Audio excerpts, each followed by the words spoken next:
አሁን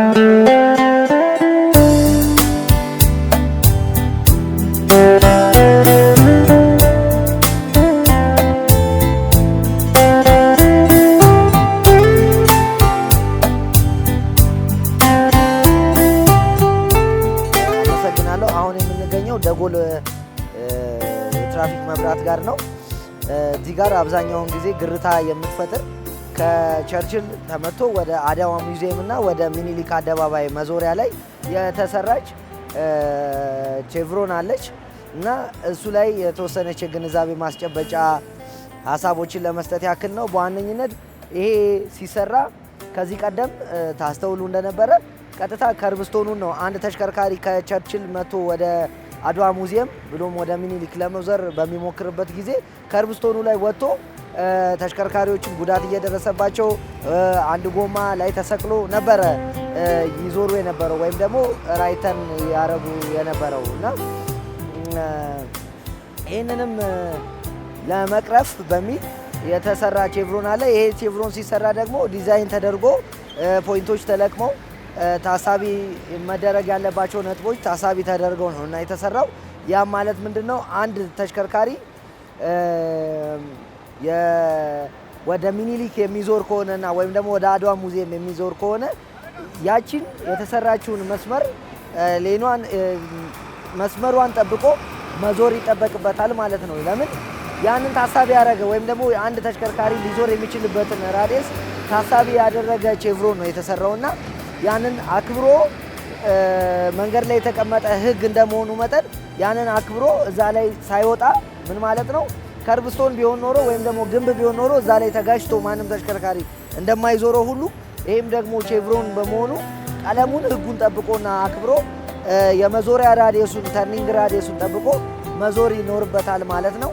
ያንንም ታሳቢ አድርገን ነው እኛም መጀመሪያ ላይ ቀለሙን ስናስቀምጥ ያስቀመጥነውና ይሄ ነገር ግንዛቤ ኖሮት የትኛውም አሽከርካሪ ያንን ታሳቢ አድርጎ መሬት ላይ የተቀመጠ ሕግ እንደመሆኑ መጠን ያንን ሕግ ለዛ ሕግ ተገዥ ሆኖና አክብሮ ማሽከርከር ወይም ደግሞ መዞር ይኖርበታል። ስለዚህ በከርብስቶን ይሰሩ የነበሩ የመሃል አካፋዮች አሁን ከርብስቶን እየተነሳ በቢጫ እየተሰሩ ነው ወይም ደግሞ በቢጫ ሶሊድ ላይን እና ቼቭሮን እየተሰሩ ይገኛሉ።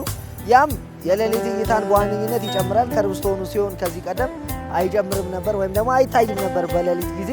ከዛ ውጭ ደግሞ በዋነኝነት አሁን ላይ የጠቀመን ነገር ከርብስቶኑ መነሳቱ የመንገዱን የትራፊክ ፍሰት ታሳቢ ተደርጎ ዲዛይኖችን በማሻሻል መጥበብ ያለባቸውን እያጠበብን መስፋት ያለባቸውን ሌሎች ደግሞ እያሰፋን ተሽከርካሪዎች ፍሰታቸው የተሳለጠ እንዲሆንና የተሻሻለ የትራፊክ ፍሰት እንዲኖር አስችሎናል ማለት ነው። እዚህም ለአብነት እዚህ የምንገኝበት ቦታ ላይ ከቸርችል ወደ ብሔራዊ ወደ ለጋር የሚወስደው መንገድ ላይ ከዚህ ቀደም ሰፍተው የነበሩ ሌኖች ተሰብስበው ወደ ሚዲያን ውስጥ በቢጫ አካፋይ ተሰርተው ከዛ ውጭ ያለውን ተገቢ የሆነ የሌንን ዊድዝ ጠብቀን በማድረጋችን ፍሰቱ የተሻለ እንዲሆን ዲዛይኑ ውበቱም ያማረ እንዲሆን ከዛም ውጭ ደግሞ ደህንነቱ የተጠበቀ እንዲሆን የትራፊክ ፍሰቱን አስችሎናል ማለት ነው።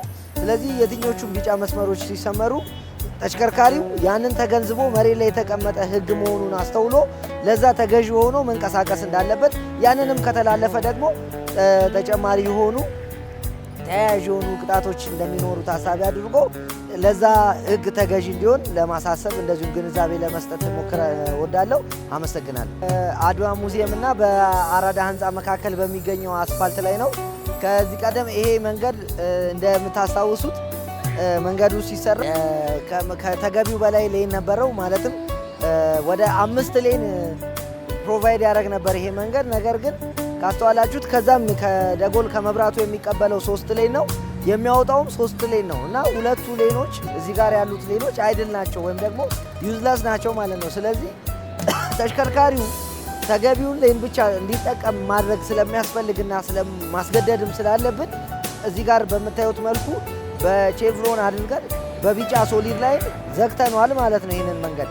ያንንም ያደረግነው ምንድነው ተቀባዩ እዛ ጋር 3 ሌን ስለሆነ ወደ አደባባዩ የሚያወጣል እዚህ ጋርም ያለው በመሰረታዊነት 3 ሌን ስለሆነ ሌሎቹን ትርፍ የሆኑትን ሌኖች ሰብስበን ወደ አንድ ማድረግ ስለሚገባል በቢጫ ቼቭሮን እና በቢጫ ሶሊድ ላይን አድርገን ዘግተናቸዋል። ስለዚህ ይሄኛውን ተሽከርካሪዎች እንዳይጠቀሙት ወይም ደግሞ ተሽከርካሪዎች ሶስቱን ሌን ብቻ እንዲጠቀሙ በሶሊድ ዲዛይን ዘግተናል ወይም ከልክለናል። ያም ደግሞ መንገዱን ፕሮፐርሊ እንድንጠቀመው ያስችለናል ማለት ነው። ይህንን ለማድረግ ነው ይሄ ቢጫ መስመር ወይም ደግሞ ቢጫ ቼቭሮን ላይን የተሰራው በዋነኝነት ማለት ነው። የሆኑ ሌኖች ተሰጥተውታል። እዚህ ጋር አሁን ስትቆጥረው ይሄኛውን የሚጨምር ከሆነ 5 ነው፣ 5 ሌን ይኖረዋል ይሄ መንገድ። ነገር ግን በተገቢ ሁኔታ ሰጪውንም ተቀባዩንም ካየው ይሄ መንገድ ያለው ሌን 3 ነው። 2 ሌኖች አላስፈላጊ ናቸው ማለት ነው። እዚህ ውስጥ የገባ ወይም ደግሞ እዚህ 2 ሌን ላይ የሚጠቀም ተሽከርካሪ መውጫው ላይ አያገኝም፣ ተቀባይ የለውም። ስለዚህ እዛ ጋር ሄዶ መጨናነቅ ይፈጥራል ወይም ደግሞ ማነቆ ይፈጥራል ማለት ነው። ያንን ለማስታረቅ ነው ይሄኛውን በቼቭሮን አድርገን የዘጋ ነው በዋነኝነት ማለት ነው።